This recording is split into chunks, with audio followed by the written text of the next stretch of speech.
You're watching the Social Newsroom. My name is Cate. We're live from Nairobi.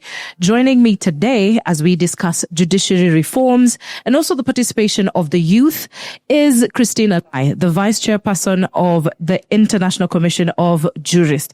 With a 15-year career, she has dedicated in, of course, putting inclusion on the forefront and even further, making sure that victims of injustice against human rights are represented. Welcome to the show, Christine.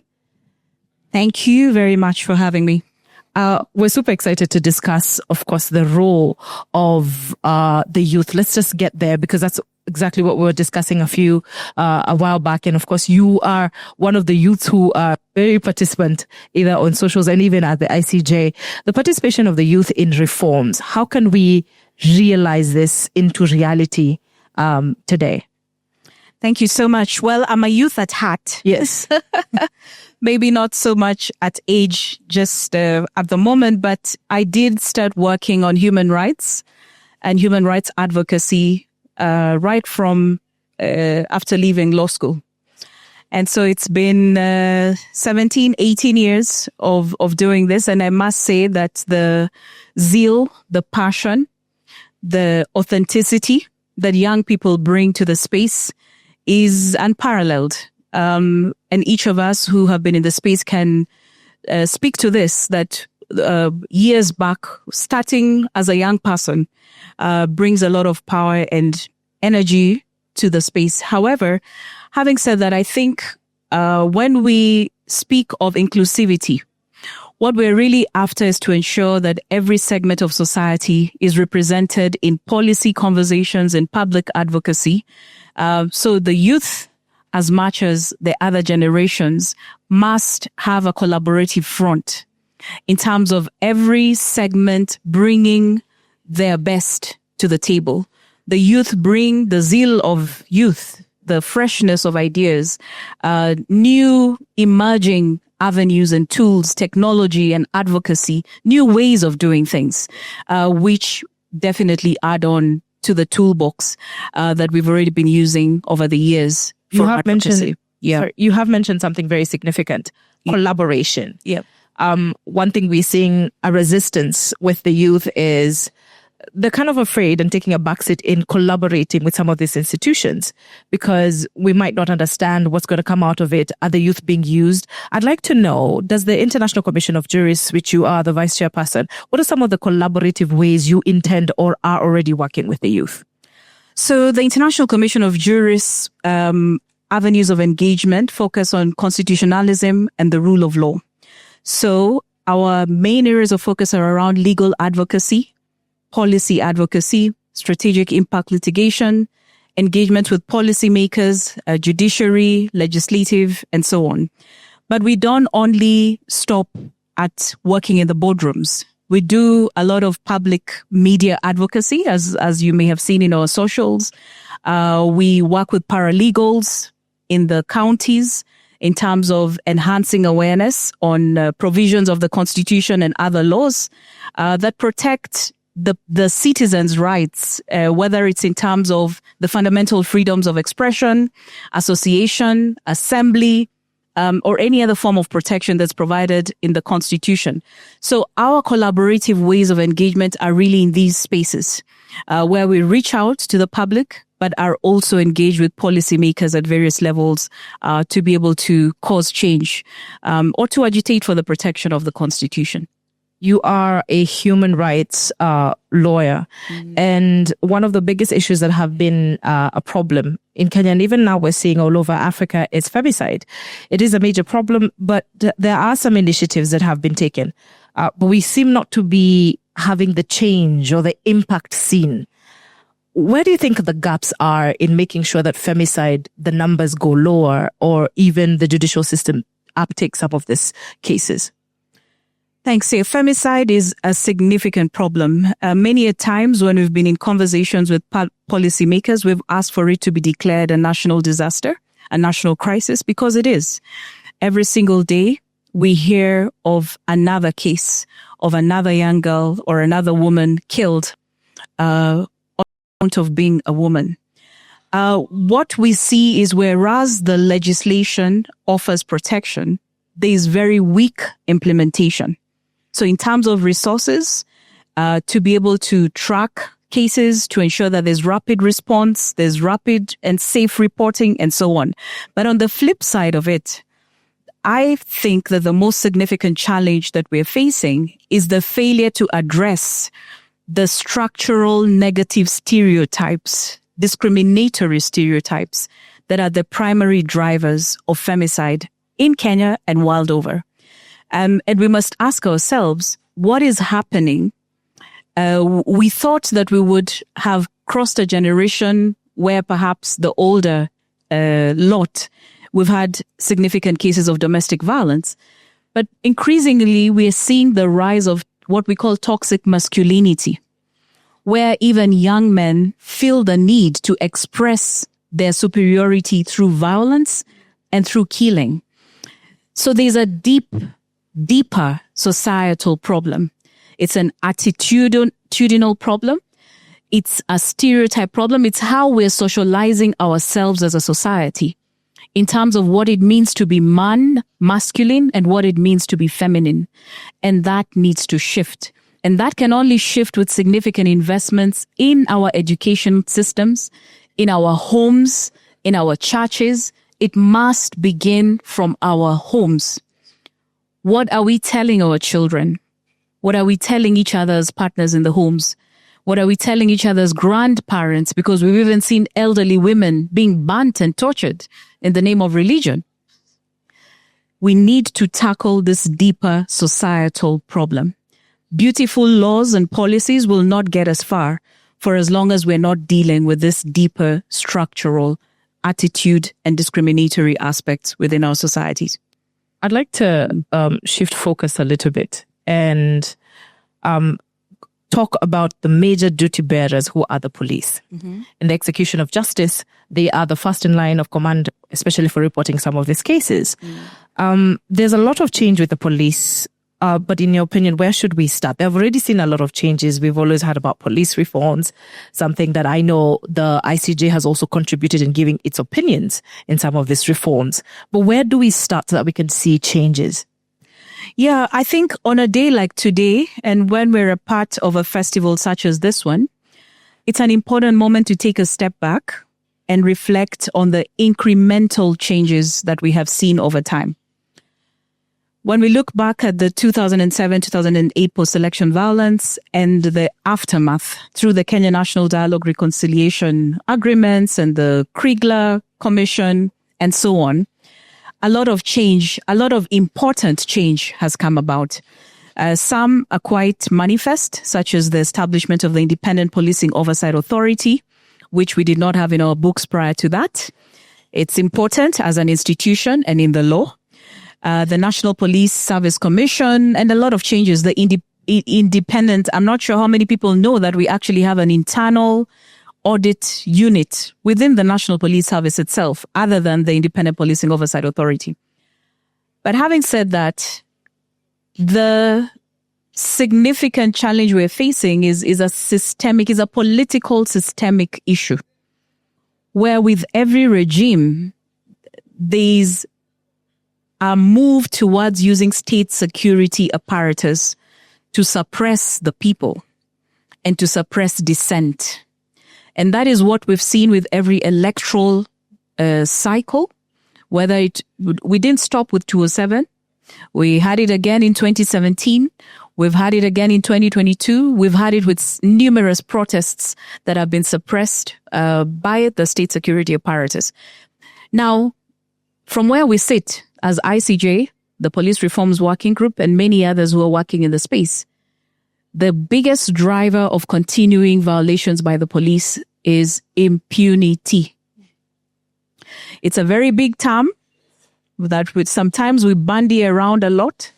But in simple terms, we're saying, unless anybody, some people are held to account for the violations that are perpetrated by state security forces in this country, then we will not see an end to it.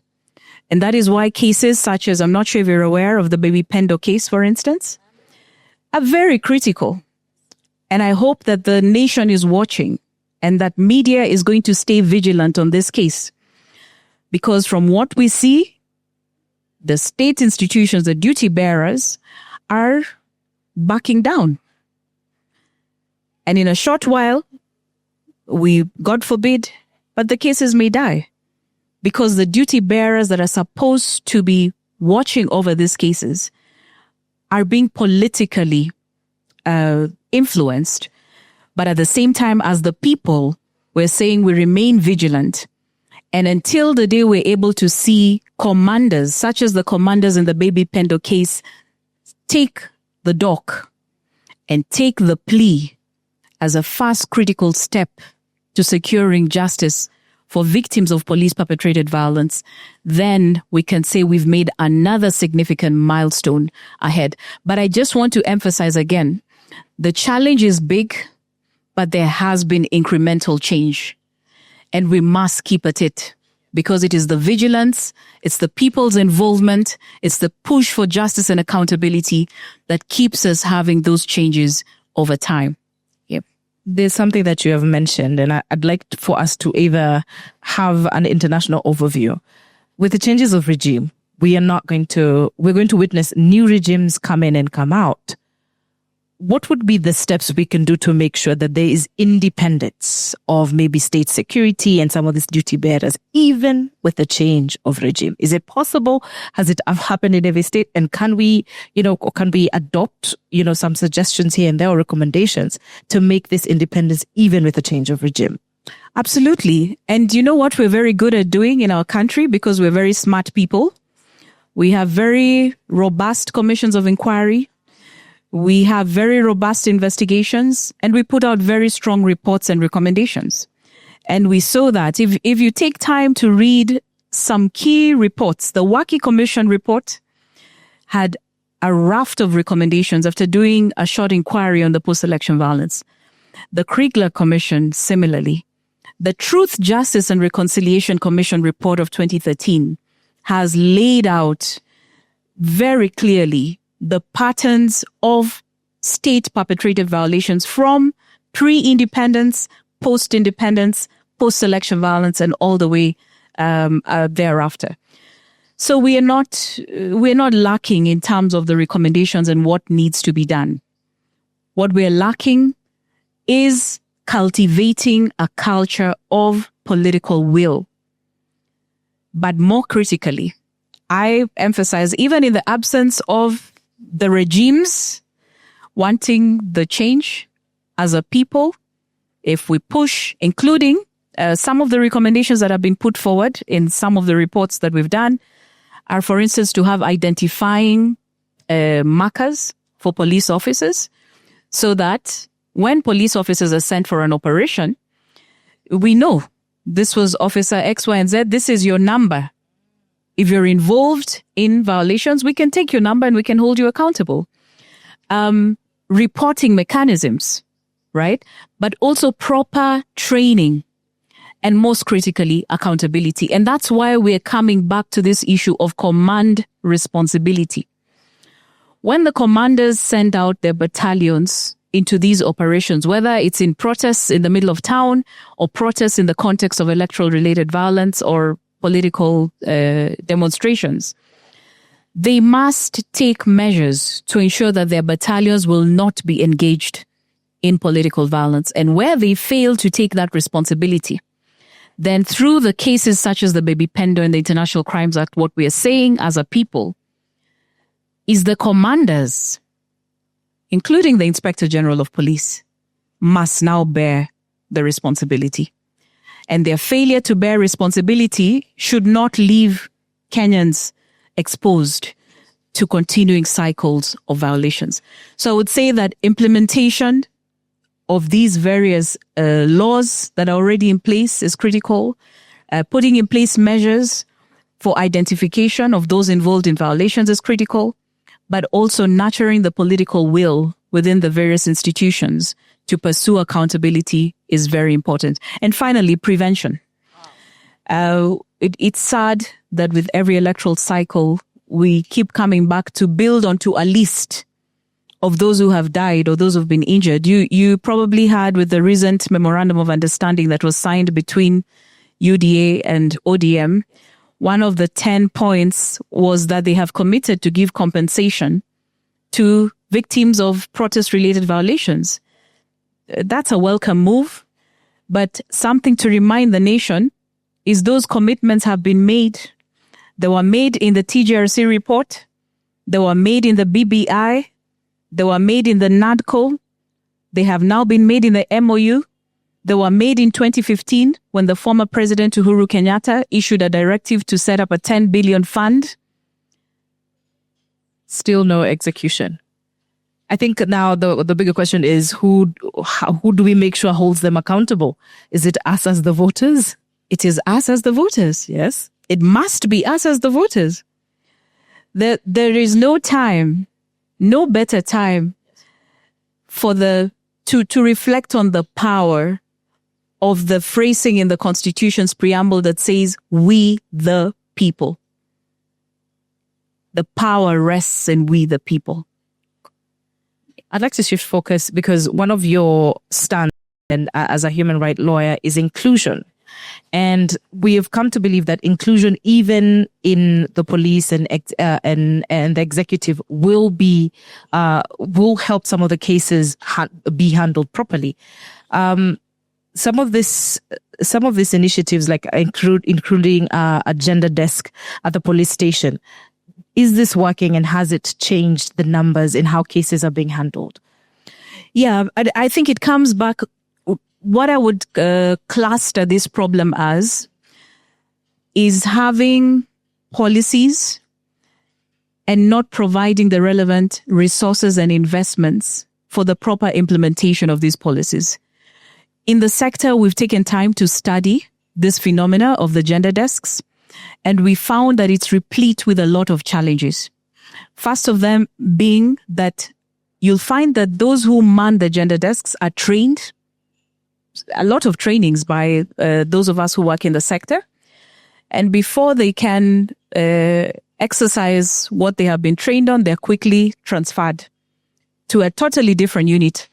I once worked with an institution where we trained a male police officer, and he was doing extremely well, only for him to be transferred to, I may be simplifying it, but a cattle rustling unit in northern Kenya, totally separate from what we had been training him on. As a result of all of this, and then also we had a challenge of only, most times, women being put to man the desks. Now you can imagine what that does to male survivors of sexual violence, because they would shy away from coming. In some police stations, we found that it is right at the front desk where everybody else comes to report about a stolen DL or phone or what have you. So there was no privacy.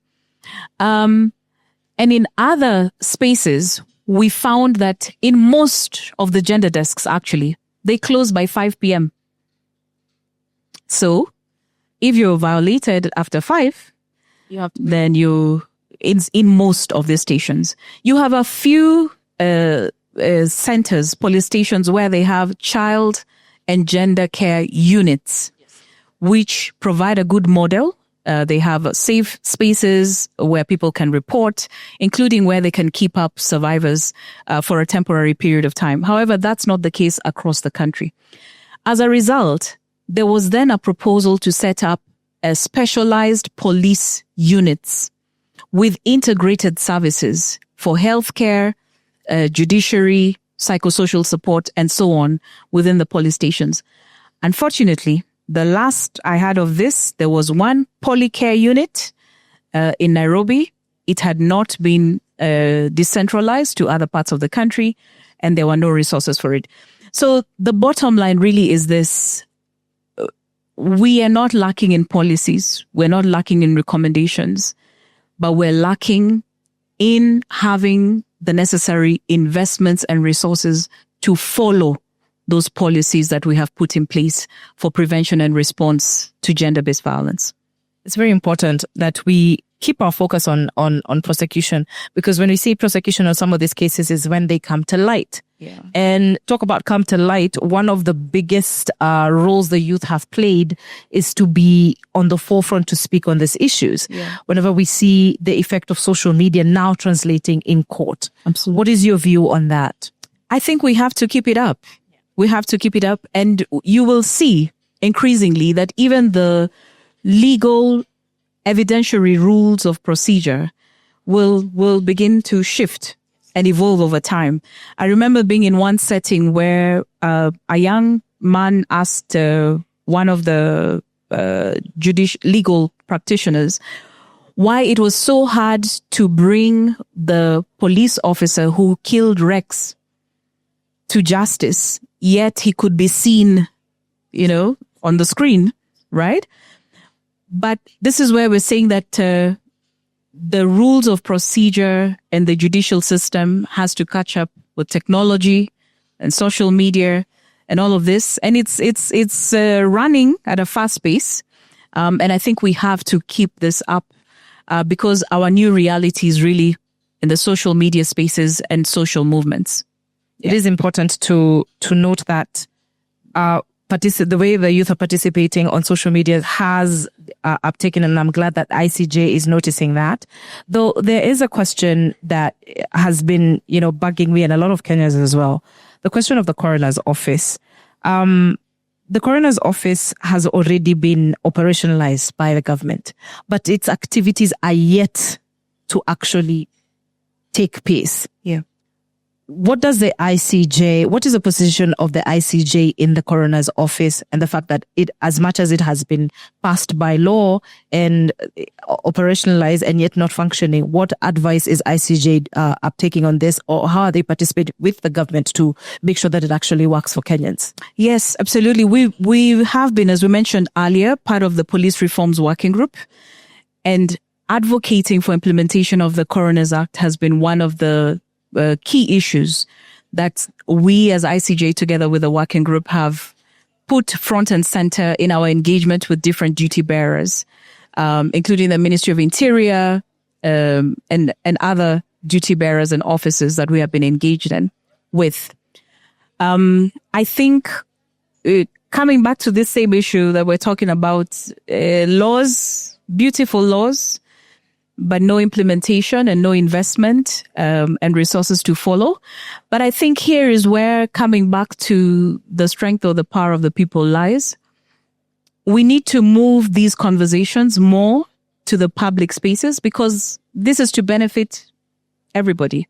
And I think if we have a louder voice, a louder civic voice, creating greater awareness on the value of the coroner's office, even in terms of tracking police officers, police weapons, and so on that are used in extrajudicial killings, is to the benefit of all of us as Kenyans.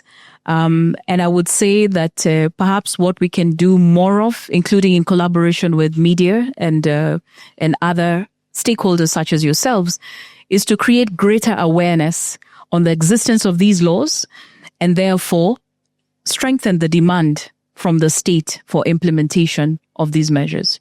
One of the most significant highlights that we have seen in your career as a human rights lawyer is on the post-election violence cases. How far have these cases gone? It's been years since 2007, and people are feeling like the justice has not been served yet. How far are we in making this justice come to light?